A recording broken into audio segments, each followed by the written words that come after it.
Hi, my name is Jackie Dixon. If you don't already follow me, I run a company called VLX, where I teach Christian women how to become what I call the biblical bombshell, which is a woman who is healthy, holy, and hot because she's on fire for God in every area of her life.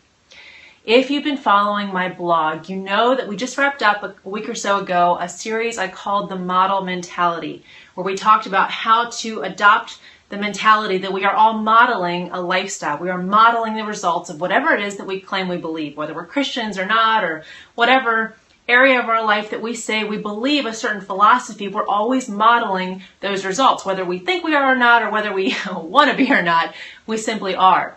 And so how do we actually use that to our benefit to help us make wise wellness decisions?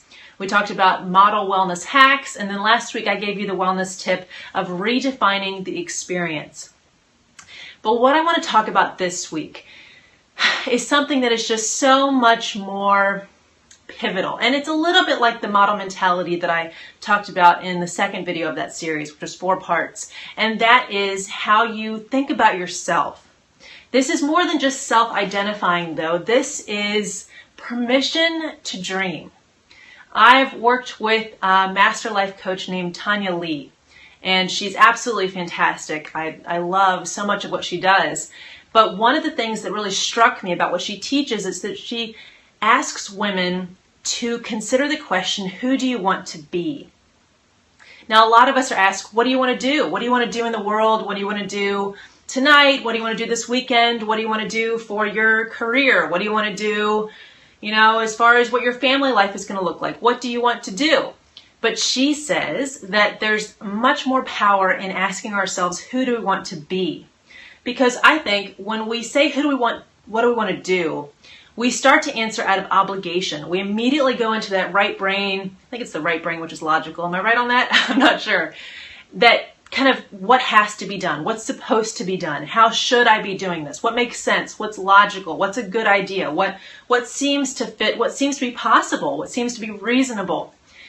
It doesn't allow us to tap into our imagination and everything that is truly possible. It might even seem impossible, but is actually in the realm of possibility through Christ. So when we ask ourselves instead, who do we want to be, some pretty interesting things come up.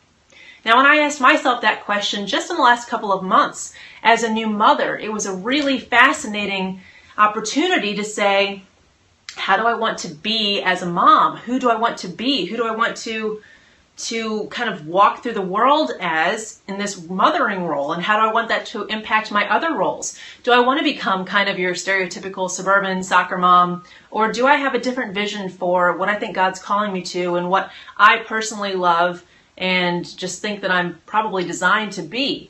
And the answer, of course, was yes. And the interesting thing was that when I asked myself that who do you want to be question, some scary little kind of insecurity things came up. I would love to raise my daughter to speak French. I'm by no means fluent. I talk like an American, but I have a little bit of French in there. And so I'd love to kind of help her be that one of her first languages where she's comfortable with that. And yet I'm kind of embarrassed to speak French to my 5-month-old daughter who can't understand any languages at all. And it really revealed where I'm afraid of stepping into who I want to be. Because if you ask me, what do I want to do as a mother, that might not have even come up. I mean, maybe raise my child bilingual or something like that. But it really didn't tap into that insecurity until I asked myself, who do I want to be? So there's one example. But of course, we're talking about health and wellness.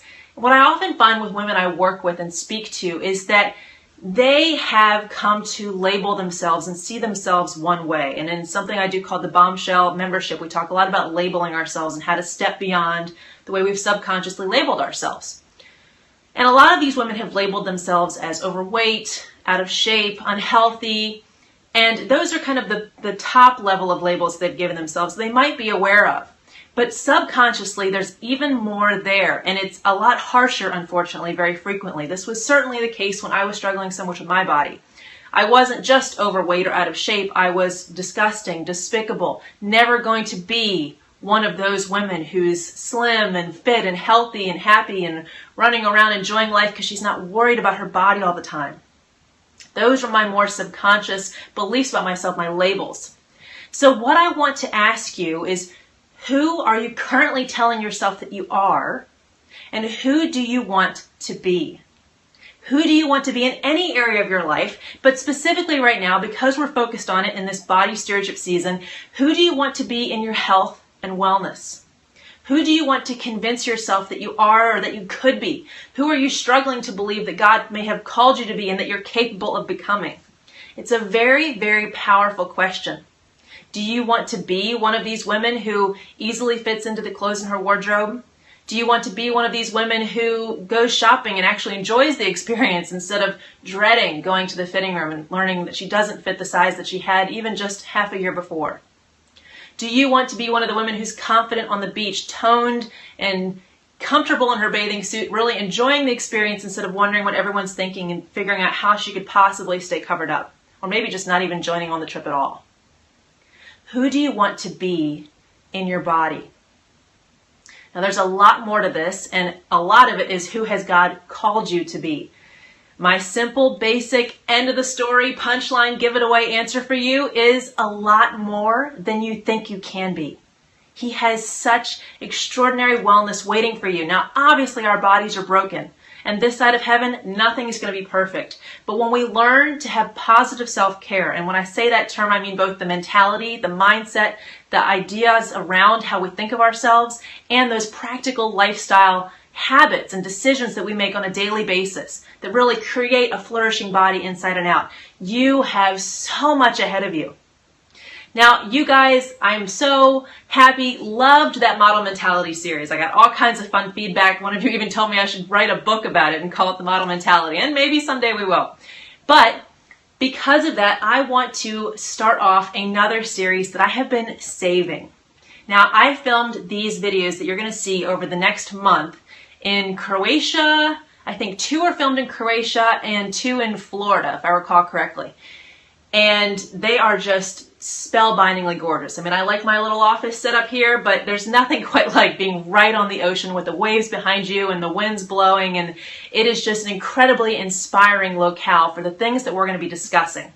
I'm going to walk you through several different things. I'm going to walk you through lifestyle shifts. I'm going to walk you through practical wellness applications, and then I'm going to walk you through something that I call the subconscious saboteurs, which are those things that we're not even aware of that are keeping us from being able to take great care of our bodies.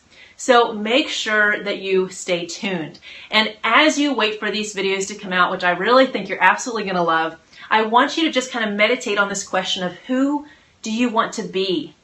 Now, when we have desires that come up, when we think of things like that, when we think, who do I want to be? A lot of times we're worried that the things that come to mind aren't what God wants for us.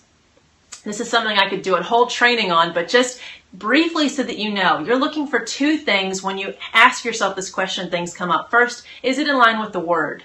If something that comes up, if you're maybe in a bad mood, is you're going to, leave your family and move to Bali, well, that's probably not God's call on your life. But if it's a healthy and holy desire, and maybe let's even say that it's hot because it gets you all excited and you just can't even imagine how much fun that would be. Like maybe you take your family on a trip to Bali for the summer and you feel fabulous and confident and healthy and you're just so happy about the whole thing. Then that's a desire that might feel overwhelming, but there's nothing wrong with it. And so it's certainly okay to start pursuing something like that and then see if God opens or closes the doors.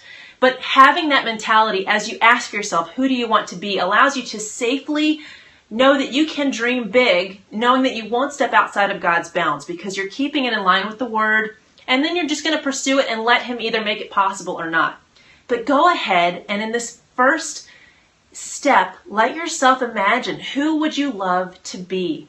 Chic, slim, involved more in ministry and giving, traveling around the world, helping people, being confident, dating or having a flourishing marriage, loving your body, having a healthy body and thinking of it just so positively all the time?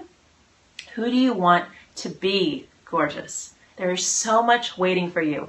Think about that this week and get pumped for one of the most beautiful video series I have ever filmed. I wish I could be back where they were filmed. I think you're going to love them, and I can't wait to hear what you say. I'll talk to you next week.